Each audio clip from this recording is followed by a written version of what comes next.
이제 갈라디아로 한번 가볼까요? 자, 갈라디아서입니다. 저는 남갈라디아설에 입각해서 이 갈라디아서가 첫 번째 갈라디아다 기록이다라고 말씀드리는 거고요. 이제 여러분들이 나중에 갈라디아서를 좀 더 공부하기 위해서 신학서적이나 주석서를 보면 북갈라디아설, 남갈라디아설이라고 하는 복잡한 얘기가 등장할 것인데, 북갈라디아설 같은 경우는 사도 바울이 2차 또는 3차 때에 전도여행하면서 복음을 전한 지역 위쪽에 있는 원래 지명의 갈라디아라고 하는 곳에 편지가 보내졌다라고 하는 입장이고요. 제가 말하는 남갈라디아설은 1차 사도 바울이 전도여행했던 그 지역에 사도 바울이 복음을 전하고 한 2년밖에 전도여행을 안 했잖아요. 떠났는데 다른 복음이 이 교회에 들어왔다. 그래서 사도 바울이 뚜껑이 열려가지고 사도 바울이 이제 1세기 편지의 양식에 보면 자신이 누구에게 편지를 보낸다. 그리고 인사와 감사, 기도와 축복을 한 다음에 본론으로 들어가는데, 이 감사의 내용과 인사의 내용을 생략하고 첫 본론부터 다른 복음을 전하는 자는 화 있을진저 이를 2번 반복하는 게 본론의 시작인 책이 갈라디아서거든요. 그러니까 사도 바울이 정말 뚜껑이 열려가지고, 그러니까 내가 복음 전하다가 돌 맞아 죽었을 뻔했던, 그렇게까지 해서 복음을 전했던 지역에 신속하게 다른 복음이 들어오니까 얼마나 열이 받아요. 그래서 본론의 시작이 저주 2번 쏘는 것부터 시작하는 그런 이제 서신인데, 이러한 맥락으로 볼 때 1차 전도여행 직후다라고 보는 게 참 좋겠다 싶어서요. 저는 남갈라디아설이라고는 입장에서 사도 바울의 첫 번째 서신으로 갈라디아서를 봅니다. 기록연대는 1차 전도여행 직후인 AD 48년 그리고 49년. 저는 이 49년에 예루살렘 공의회가 있는데, 예루살렘 공의회 전에 이 편지가 보내졌다라고 생각합니다. 공의회 이후에 보내졌다라고도 볼 수도 있는데요. 왜 그러냐면 갈라디아서 2장 한번 잠깐 보시겠습니까? 갈라디아서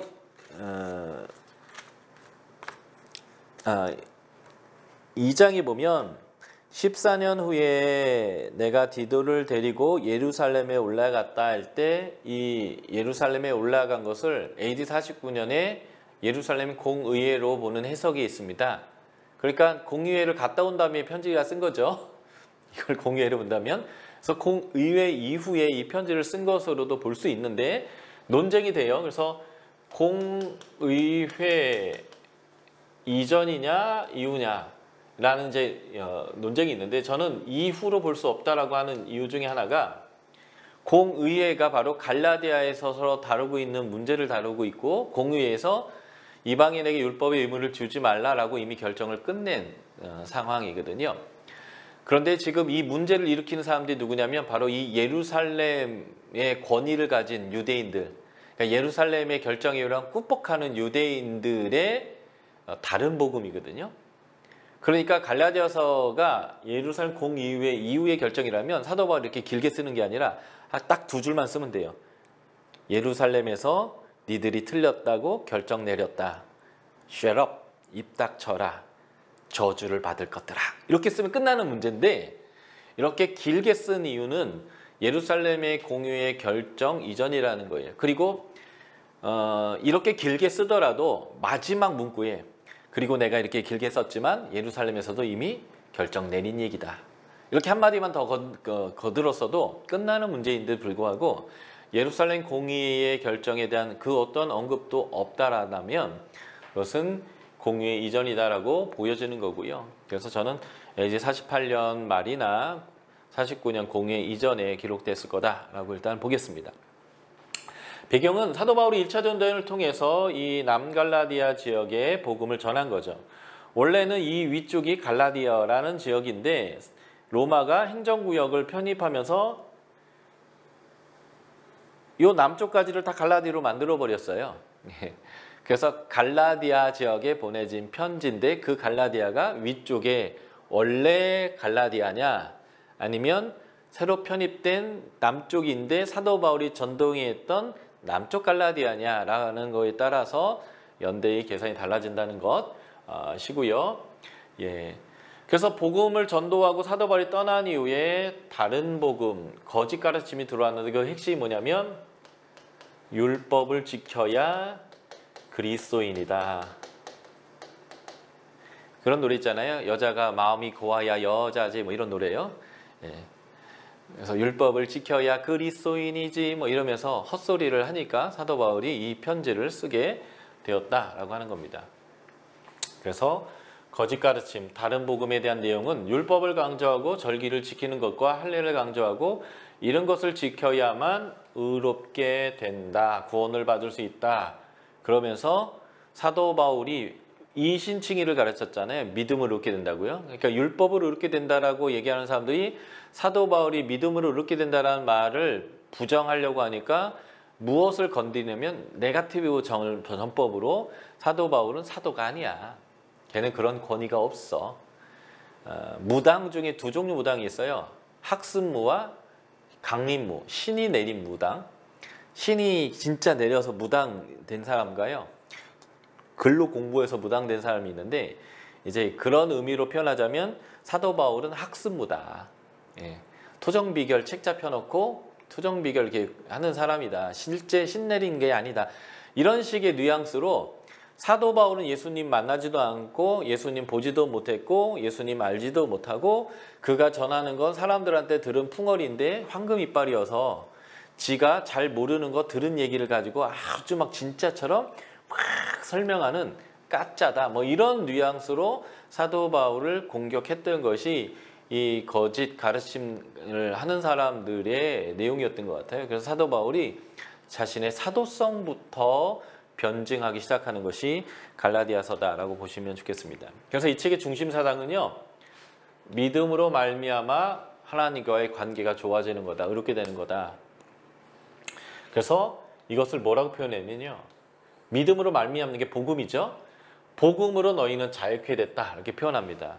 그래서 이 갈라디아에서 아주 중요한 단어가 이 자유라는 단어예요. 이 자유의 반대 단어는 종인데 율법은 우리를 묶어놓거든요. 자유케 하는 게 아니라 그리스도 안에서 자유케 되는 게 아니라 우리를 메어놓고 힘들게 하고 어렵게 하고 하죠. 그래서 이것을 사도 바울은 종이 됐다라고 표현하고요. 우리는 종이 아니라 자유케 되었다 라고 표현하는 게 사도 바울이 갈라디아에서의 키워드 중에 하나입니다. 우리는 자유자다. 율법에 매여 있지 않다. 우린 종이 아니다. 그래서 복음으로 우리는 율법으로부터 자유케 된 그런 사람이다 라고 사도 바울이 얘기하는 것이 이게 이제 갈라디아서의 가장 핵심적인 중심 사상이 되겠고요. 쓰여진 인물은 자신의 사도권 자체가 부정이 되면 자신이 전한 이 중심 사상들이 다 무너지기 때문에 자신을 공격하고 있는 그 내용을 뒤집어서 나는 참 사도다라는 것을 설명하는 거예요. 그래서 갈라디아서 1장 2장에서 사도 바울이 내가 사도다라고 증명하는 그 내용들을 뒤집으면 대적자들, 거짓 복음을 전하고 있는 저주받아야 될 사람이 사도 바울을 누구라고 지칭하고 공격하고 있는지의 목록을 우리가 발견할 수 있습니다. 그래서 사도 바울은 자신의 사도권을 변증해서 자신이 전한 복음의 진정성에 대한 설명을 하고 있습니다. 이게 1장, 2장의 내용이고요. 믿음으로 말미암는 의인은 성경적으로 다시 말해서 구약에서 분명하게 말하고 있는 내용이다 라고 설명하는 게 3장, 4장입니다. 정확히 말하면 5장 1절까지요. 그리고 진정한 자유자의 삶이 무엇인 줄 아냐. 의롭게 됐다라는 게 자유자가 된 거니까요. 성경적으로 자유자가 됐다라는 것은 어떻게 사는 거냐면 성령을 따르는 삶이다. 율법을 따르는 삶이 아니라 율법에 매여지는 삶이 아니라 성령으로 자유하면서도 하나님의 그 거룩한 삶을 사는 거죠. 거룩하게 살라고 준 법이 두 가지가 있어요. 율법. 이게 신해산에서 준 법이고요. 하나님이 신약에서 거룩게 살라고 준 법이 있는데 성령의 법이 있습니다. 이 표현은 로마서 8장에 나오는 표현을 제가 그냥 쓴 건데 이 성령의 법에 따라서 사는 게 진정한 자유자의 삶이다 라고 하는 것인데, 이 부분이 5장부터 6장까지 설명하는 내용이에요. 그래서 갈라디아서는 이 세 가지의 내용을 설명하면서 진정한 자유자로 살아라.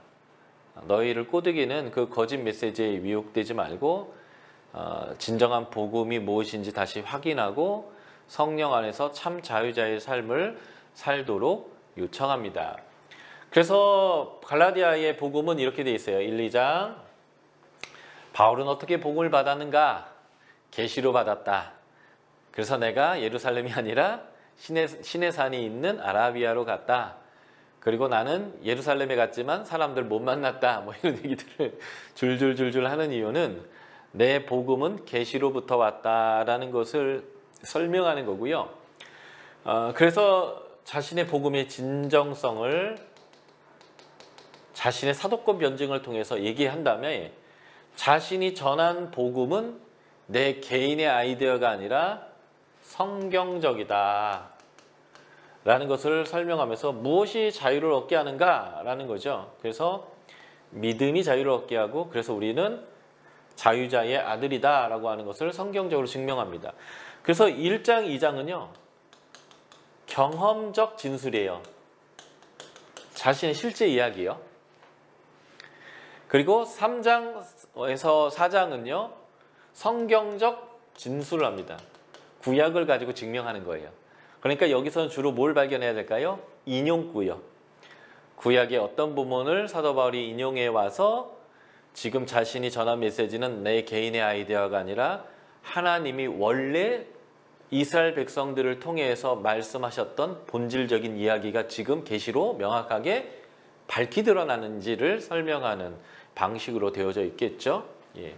그리고 마지막 5장, 6장은 성령 안에서 살아가는 삶을 설명합니다. 그래서 진정한 자유자의 삶이 무엇이고, 그래서 어떻게 살아야 되는지를 보여주는 도덕적 증명이에요. 삶이기 때문에 진정한 하나님의 나라의 가치대로 사는 것은 율법이 아니라 성령을 따라 살 때 진정한 그러한 하나님 나라의 가치가 우리 안에서 실현되는 거죠. 예, 사도 바울은 로마서에서 이렇게 했거든요. 7장에서 율법에서부터 벗어나고 싶은데 율법이 나한테 달라붙어서 이 사망의 몸으로 나에게 떨어지지 않으니까 어떻게 할 수 없다. 이걸 어떻게 해야 되지? 탄식하는데 그가 외치는 한마디는 생명의 성령의 법이 죄와 사망의 법에서 우리를 해방하였다라고 이제 설명하는데, 바로 그 생명의 성령의 법, 성령의 법 안에서 우리가 어떻게 율법의 요구를 진정하게 이룰 수 있는지를 여기 5장 6장에서 설명하는 것이죠. 그래서 이렇게 크게 세 덩이로 나뉘고 그 세 덩이도 두 개씩 나눠서 논증해 가고 있는 책이 갈라디아서고요. 갈라디아서는 우리가 이제 이 구조를 짜는 방법에 있어서 보면 논리적 구성을 갖고 있어요. 굉장히 논리적으로 변증하고 있죠. 그 논리적으로 변증하는 내용은 대적자들이 공격하는 내용에 대한 반론이다라고 여러분들이 보시면 되겠습니다. 다시 한번 부연 설명할게요. 1장, 2장은 바울이 어떻게 복음을 받았는지를 설명하는데, 다른 복음을 전하는 자들은 율법 안에서 의롭다함을 얻으려는 자들이에요. 갈라디아 5장 4절이 그렇게 표현하죠. 그래서 그들은 율법 준수와 할례를 강조합니다. 그래야 하나님 백성이라는 거죠.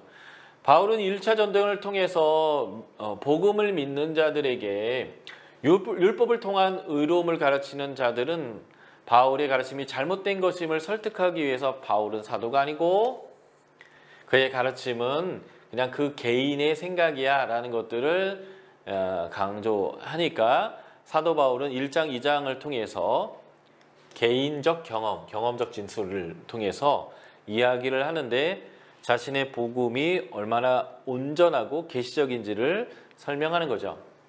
그래서 1장 12절 보면 바울의 복음은 그리스도의 계시로 말미암은 것이다 라고 선언하고요. 그래서 1장 16, 17절은 사람에게 배우지 않았다라는 거예요. 그래서 사도들을 만나러 가기 위해서 예루살렘으로 간 게 아니라 아라비아로 갔다. 근데 그 아라비아가 4장에서 보니까 시내산이 있는 곳이고 시내산이 바로 모세와 엘리야가 하나님의 나라를 세우고 회복하는 데에 하나님의 계시를 받고 하나님의 나라에 참여했던 자리. 그러니까 지금 이 바울이 바로 그 모세와 엘리야와 같이 하나님의 나라를 희년을 공포하면서 회복하는 자로서의 사역이라는 것을 보여주는 거죠. 그리고 1장 18, 19절 보면 올라가긴 한 적도 있다. 예루살렘에. 그런데 그때는 야고보 외에는 못 봤다. 예. 그러니까 이제 모두가 사람에게 배운 게 아니야. 하나님한테 직접 들은 거야 라고 말하는 거고요. 14년 후에 예루살렘에 올라갔을 때는 사도들과 만났어요. 근데 이때는 사도들이 뭐라고 했냐면 너는 이방인의 사도고 우리는 이방인의 사도다. 서로 악수를 했다는 거예요. 동등됐죠. 그리고 인정받았습니다. 예. 그리고 자신이 이방에서 복음을 전했던 그 1차 전도여행의 내용이죠. 복음을 제시했고요. 그리고 내가 진리를 따라 헬라인 디도는 할례를 주지 않았습니다. 사도 바울은 율법을 잘 지켰어요. 그리고 디모데도 유대인이기 때문에 이제 엄마가 유대인이어서요. 헬라인 아버지가 있어도 디모데도 할례를 받았고요. 그리고 이들은 율법의 의무를 잘 지켰습니다. 제가 기독교인으로서 주일 성수 잘 하고 11조 하고 교회 봉사하고 다 하는 것처럼 말이에요. 그래서 하지만 이렇게 하는 한국 기독교의 하나의 신앙 전통이 모든 해외의 우리 프론티어 미션에서 선교를 할 때 모든 교회가 똑같은 교회 전통을 가져 필요는 없는 거죠. 예를 들어서 주여 하는 이제 코리안식 기도를 반드시 해야만 한다거나 예, 주일날 예배는 꼭 2번을 해야 한다거나 뭐 이런 것들이요. 이런 것들은 하나의 전통이거든요. 헌금을 꼭 봉투에 넣어야 되고 미리 준비해서 새 돈으로 바꿔오든지 다림질을 해야 된다든지 뭐 이런 것들은 하나의 규범이지 성경에서 규정하고 있는 핵심은 아니거든요. 우리가 하나님에게 우리의 믿음을 표현하는 한국적 방식인 건데 그것을 다른 나라에서도 동일시할 필요는 없는 것 같은 거와 마찬가지죠. 그래서 나는 디도에게는 할례 안 줬다라는 거예요. 굳이 그럴 필요가 없기 때문이다라는 거죠. 예, 그리고 요 5번째가 아주 중요한데 갈라디아서 2장 11에서 14절이에요. 아마 이 일이 언제 일어났는가? 사도행전 12장 베드로가 감옥에 갇혀서 죽을 뻔했다. 그 다음날 해만 떴으면 죽을 뻔했는데 하나님 옆구리 퍽 쳐갖고 이제 깨게 한 다음에 풀려나게 하셨죠. 그래가지고 이제 마가다락방 가서 나 풀려났다라고 얘기하니까 거기에 있는 여종이 아이고 천사가 왔다. 베드로 천사가 왔다. 올 리가 없는데 그래서 베드로 천사가 왔다 이렇게 할 정도로 이제 베드로가 그래서 알리고 어딘가 사라졌잖아요. 이때 이제 유대 사마리아 벽을 넘어섰는데 이 이후로 안디옥에 오지 않았을까 하는 거예요. 그 안디옥에 이르렀을 때 베드로가 이방인들과 함께 이제 같이 밥을 먹고 있었죠. 안디옥에서는 이게 자연스러운 거겠죠. 바울과 바나바 사상 자체가 유대인과 이방인이 함께하는 게 불법이 아니에요. 한 형제니까 당연히 그러고 있어서 베드로도 그 고넬레 사건의 경험이 있었기 때문에 당연히 그런 걸로 알고 밥을 먹고 있다가 예루살렘에 야곱으로부터 온 사람들이 오니까 낼름 일어나 도망가 버린 거예요. 왜요? 야곱으로부터 온 사람들, 예루살렘 쪽에서는 아직도 예루살렘 공의의 결정 이전이기 때문에 아직도 유대인과 이방인이 함께하는 것들이 껄끄러운 거죠. 예를 들면 이런 거예요. 제가 이제 목사이고 간사인데 스님들하고 같이 자꾸 밥 먹고 교제하고 이러면 사람들이 쟤는 도대체 뭐야? 심지어 무당하고도 제가 친하게 지내고 그러면 쟤는 좀 유별나? 저 뭐하는 애야? 막 이럴 수 있잖아요. 예. 그런 것처럼 베드로가 아마 야곱으로부터 온 사람들 시험 들지 않게 낼름 도망간 것 같아요. 그런데 바울이 보기에는 아니 그대 초대교회 전체 교회에서 가장 유명하고 전체 초대교회를 대표하는 인간이란 것이 지금 이방인과 밥 먹다가 도망가 버리면 사람들이 아 이방인과 밥 먹는 게 잘못된 거라는 뉘앙스를 주게 될 건데 저 인간이 왜 저렇게 행동하나. 어떻게 보면 예루살렘으로부터 온 사람을 배려한 것일 수 있지만 그의 그런 행동은 기독교인과 유대인들이 한 공동체를 이루어가는 데 있어서 굉장히 큰 어려움이 되는 행동이었을 수도 있을 것 같아요. 그러니까 사도 바울이 뿔딱지가 나는 거죠. 그래서 한참 이렇게 서열로 보면 한참 밑에 있는 사람이 베드로한테 막 삿대질을 하면서 유대인이 유대인같이 행동하지 않으면서 어떻게 이방인 보고 유대인처럼 행동하라고 하냐 하면서 막 사도 바울이 이제 베드로한테 막 싸붙였던 것 같아요. 한마디로 여기서 말하는 건 뭐냐면 나는 베드로 같은 대사도도 틀리면 틀렸다고 말할 정도의 권위가 있는 사람이다. 내 사도성이 이 정도다라는 것을 굳이 말하려고 베드로의 치부를 들춰낸 거죠. 베드로가 분명히 고넬료 사건을 통해서 하나님이 유대인과 이방인을 차별두지 않은 걸 알았잖아요.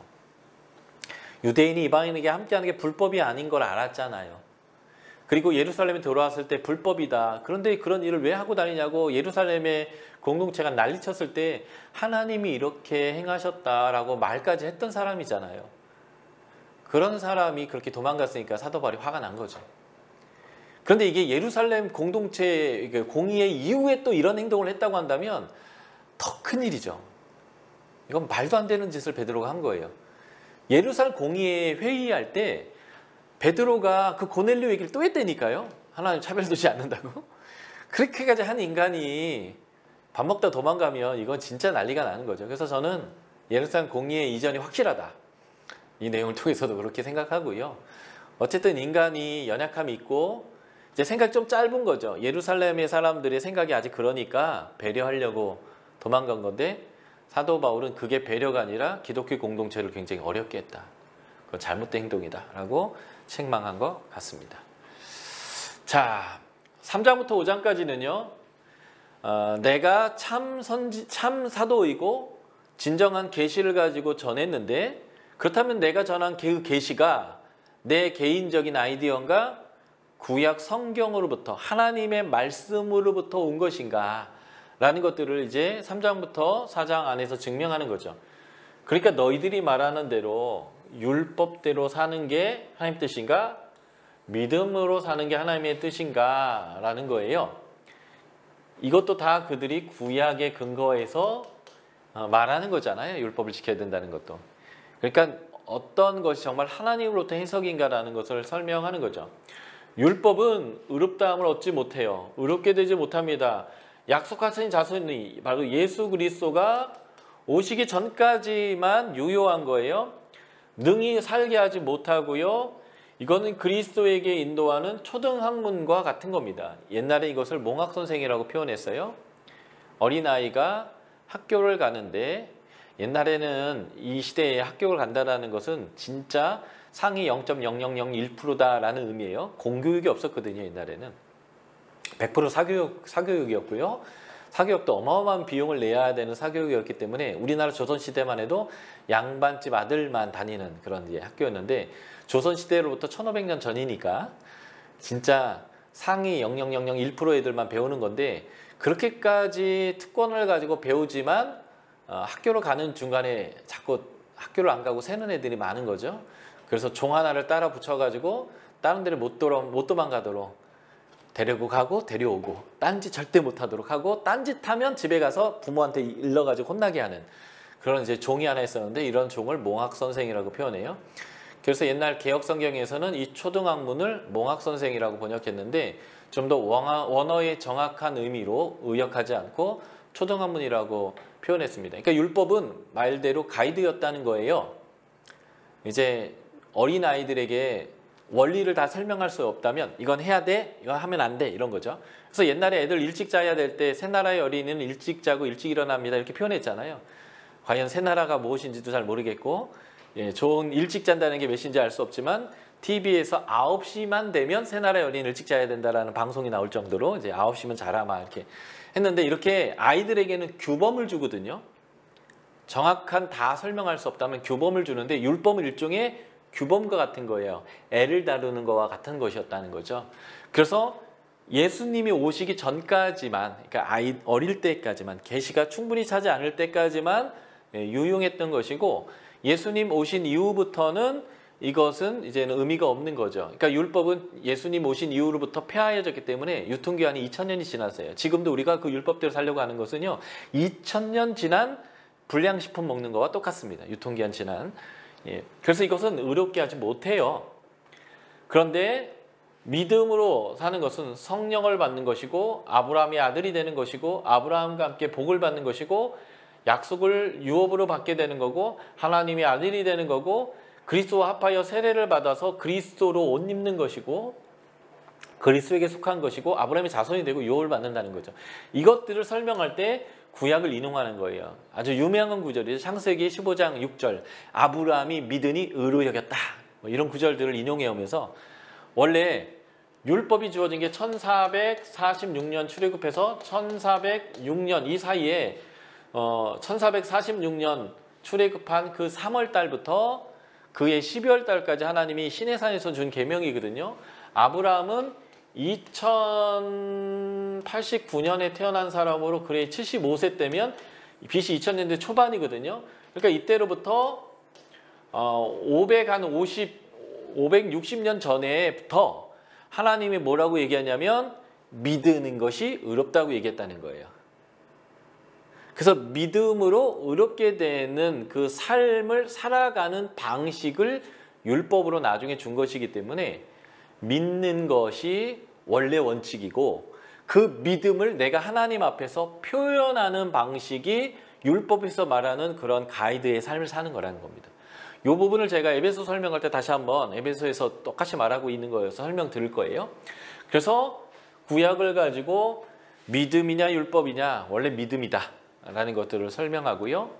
그래서 우리는 율법에 매여 있는 종이 아니라 자유자의 아들이다. 그래서 알레고리를 사용하는데 하나님이 원하지 않는 하갈을 통해서 낳은 이스마엘과 하나님이 약속하셨던 아브라함과 사라 사이에서 약속에 의해서 낳아진 이삭을 이렇게 대조시키면서 우리가 바로 이 약속에 의한 자녀다. 그래서 우리는 자유자다라고 하는 것들을 알레고리를 가지고 비교를 합니다.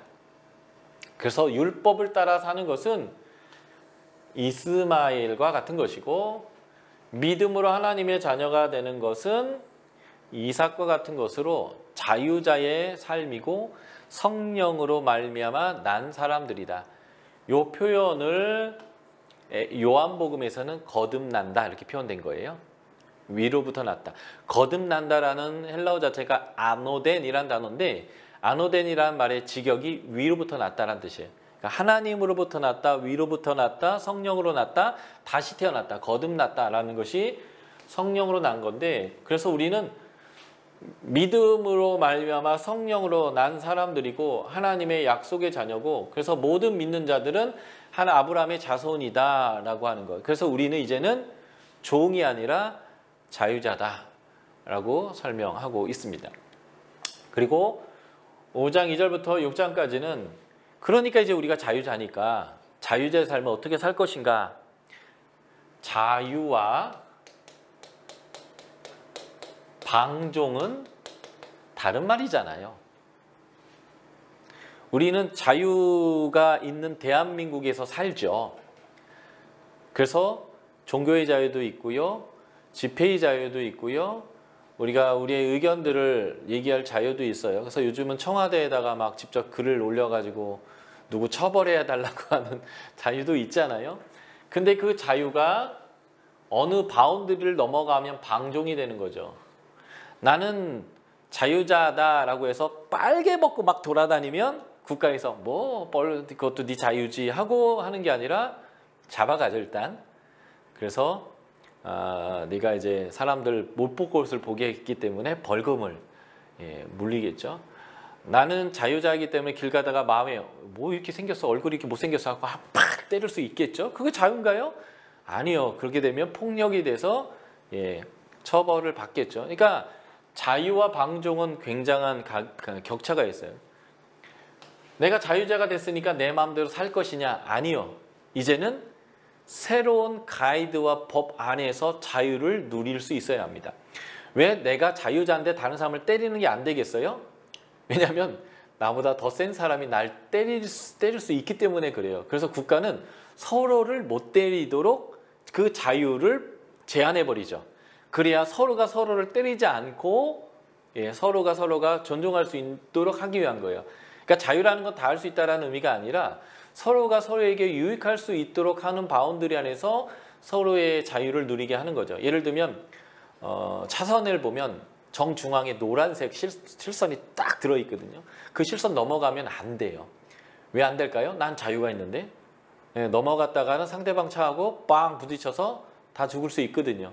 그래서 자유가 있어도 중앙선의 노란색은 절대 넘어가면 안 되는 어떤 한계 안에서의 자유를 누리는데, 그 한계가 율법의 한계를 따를 것인가, 아니면 성령님이 정하시는 한계를 따라서 마음껏 자유를 누릴 것인가. 사도 바울은 성령을 따를 때 진정한 자유가 가능하다라고 이야기하는 것이죠. 그래서 성령을 따라 행하는 삶에 대해서 5장 2절 15절부터 6장 16절까지를 말해주고 있는데요. 이게 카이아즘으로 돼 있어요.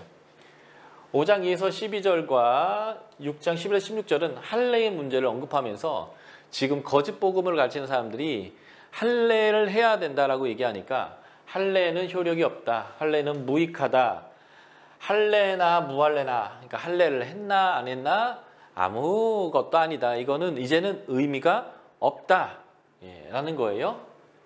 그러면서 진정한 자유자의 삶은 무엇이냐면 종노릇하는 삶이래요. 역설이죠. 종에서 자유케 됐는데 이제는 종노릇하래요. 근데 이것이 자발적으로 서로에게 종노릇하는 섬김의 삶을 살라고 합니다. 그 이유가 뭘까요? 사랑이기 때문에 그래요.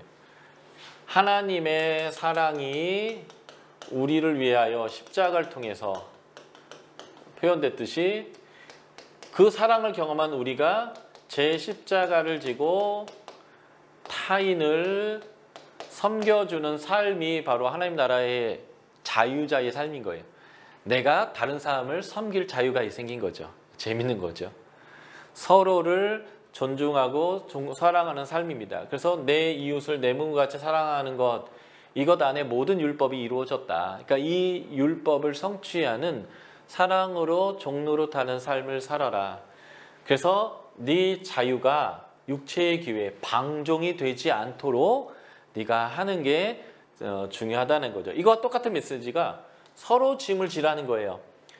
그리고 각자의 짐은 제가 져라.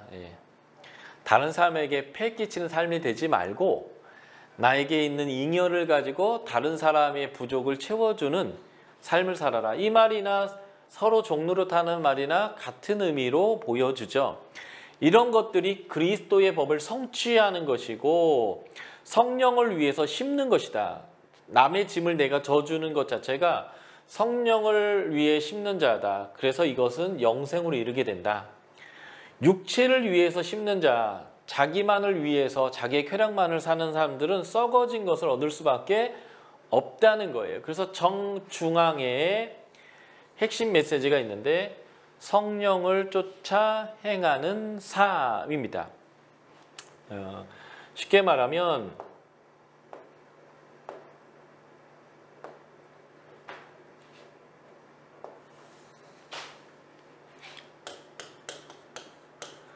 성령의 소욕을 따르는 사람은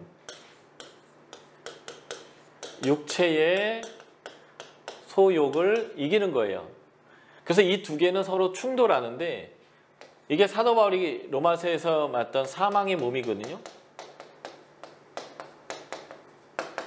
내 마음은 선한 것을 하기를 원하는데 또 다른 내가 그 악한 것, 나쁜 것, 잘못된 것들로 나를 자꾸 끌고 내려가는 거죠. 우리가 매일 경험하는 것들 아니겠습니까? 예. 그래서 이 육체의 소욕을 이기는 방법은 한 가지라는 거예요. 그게 뭐냐면 성령을 따라 행하는 것입니다. 그런데 이 성령이 뭐냐면요, 선물이에요. 어떤 대가를 치러야 되는 게 아닌, 주겠다고 하시는 것 받으면 되는 선물. 그래서 이 성령을 따르는데 그러면 어떤 열매가 맺냐면 성령의 열매. 사랑과 희락과 화평과 오래 참음과 자비와 양성과 충성과 온유와 절제인데요. 이게 다 하나님의 성품입니다. 하나님을 닮아가게 되고 그래서 성령을 따라 행할 때 도덕적인 삶이 가능해지는 거예요. 도덕적 삶 자체를 목적으로 하는 게 아니라 하나님과의 친밀함과 하나님의 닮아감의 교제의 부산물이겠죠. 예. 그래서 의도적으로 선을 추구하는 게 아니라 하나님을 닮아가고 하나님을 알아가고 하나님과 교제하는 것을 추구할 때에 이루어지는 열매입니다. 예. 그래서 성령을 따라 행하라. 예. 그러면 육체의 소욕을 이루지 않을 거다라고 이제 말하게 됩니다. 자, 이게 이제 갈라디아의 메시지고요. 갈라디아서를 적용해 볼까요? 진정한 자유는 어떻게 누릴 수 있습니까? 성령을 따르는 삶을 통해서 가능합니다. 그러니까 우리가 성령을 초청하고 성령이 우리 안에 거하시도록 우리의 자리를 내주고 오직 성령이 우리를 이끌어 가시도록 우리가 주 앞에서 있는 것이 굉장히 중요하고요. 구약에도 그렇지만 성전에서 하나님이 떠나시는 사건들이 벌어지는데 그 이유는 그 하나님이 계셔야 될 곳에 우상을 자리 잡게 하면 그 하나님의 계시는 곳에서 하나님을 무시하고 하나님의 가치를 거절할 때 이런 일들이 늘 벌어지거든요. 에덴 동산에서도 하나님의 말이 아니라 사단의 말을 신뢰함으로 하나님으로부터 쫓겨났잖아요. 그러므로 성령을 따라 사는 삶이라는 것은 우리 안에 있는 그러한 그 죄의 모습들, 우리가 하나님보다 더 신뢰하고 있는 우상들을 내려놓고 몰아낼 때 성령이 우리 안에 거하실 수 있습니다. 그 성령을 따라 사는 삶을 추구하셔야 되고요. 성령을 따라 사는 삶의 대표적인 예를 두 가지로 얘기했습니다. 사랑으로서 역사하는 믿음, 사랑으로서 서로 종노릇하는 것. 믿음조차도 사랑의 동기로, 종노릇조차도 사랑으로서 하는 것이고요. 이 사랑이 바로 하나님의 십자가잖아요. 하나님의 사랑을 경험한 자들은 사랑의 동기로서 모든 일을 하고 섬김의 일을 해야 한다라고 하는 것이 갈라디아에서 적용하는 아주 중요한 적용점 중에 하나입니다. 그래서 사랑 때문에 내 재정도 흘려보내서 남의 짐도 져주고 섬기는 일도 하는 거죠. 예, 이런 것을 해야 구원받는 게 아니고요. 구원받은 자들이 성령을 따라 사는 것 자체가 이런 것으로 자연스럽게 흘러가는 것이다 라고 보시면 좋겠습니다.